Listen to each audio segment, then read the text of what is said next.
Bonjour à tous, on se retrouve pour cette semaine décisive pour l'Olympique de Marseille qui a l'occasion de revenir à 2 points du PSG en cas de victoire dimanche soir au Vélodrome contre notre pire ennemi. Alors déjà pour commencer, c'est la première fois depuis des années, depuis le début de la triche du Qatar en fait, que on a une chance de s'imposer, qu'on aborde ce match avec de l'optimisme et de la fierté. Donc un grand merci à Pablo Longoria et Igor Tudor qui sont là à l'origine de ce rétablissement. Vraiment, c'est grâce à eux qu'on aborde ce rendez-vous avec la banane sans se dire que on va serrer les fesses jusqu'à lundi, que lundi les autres là ils seront en train de sourire et tout et que ça va être énervant et qu'on passera à autre chose ensuite. Là, on a hâte d'y être.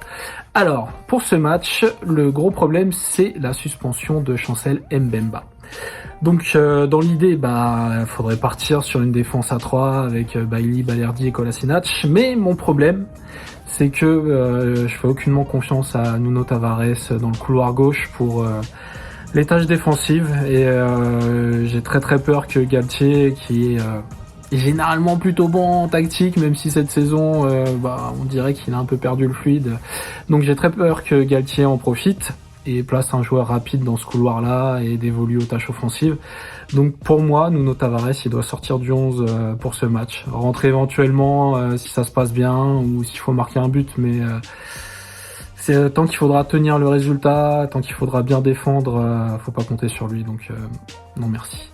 Donc pour moi, la solution, ça passe par un replacement de Rongier comme lors du Classico en coupe il y a 2 semaines et demie, à savoir Rongier en défense centrale, avec Bailly qui prendrait donc la place de Mbemba dans le côté droit de la défense à 3, Bailly, Rongier et Balerdi plutôt à gauche, avec Kolasinac dans le couloir gauche, parce qu'il arrive à bien se projeter mine de rien, et surtout défensivement il est beaucoup plus sûr que Tavares. Klose de l'autre côté dans le couloir droit. À la récup, je mettrais Vertou et Guendouzi, un cran plus haut, Under et Malinowski, et Sanchez en pointe évidemment. À mon avis, avec ce 11-là, on devrait plutôt être bien. Faudra juste bloquer Mbappé évidemment qui en fait actuellement. Et puis pour le reste, la blessure de Neymar, je trouve que c'est une super nouvelle. Je suis pas comme le dirigeant du Bayern de Munich ou le consultant, je sais plus, qui estime que Paris est mieux avec Neymar parce qu'il faut rien sur le terrain. Neymar, il trouve toujours des angles de passe assez incroyables. Il est à l'origine de la plupart des actions. À mon avis, Paris va avoir bien du mal à construire sans lui, parce que c'est un peu lui qui faisait le lien entre Messi, et Mbappé et le reste de l'équipe, donc je suis plutôt content qu'il soit pas là.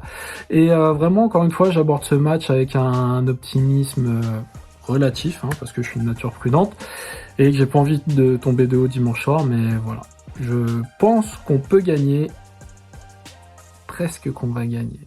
En tout cas, allez l'OM, en espérant qu'on ait tous la banane lundi matin, pour une fois. Bonne semaine à tous et bon match dimanche soir.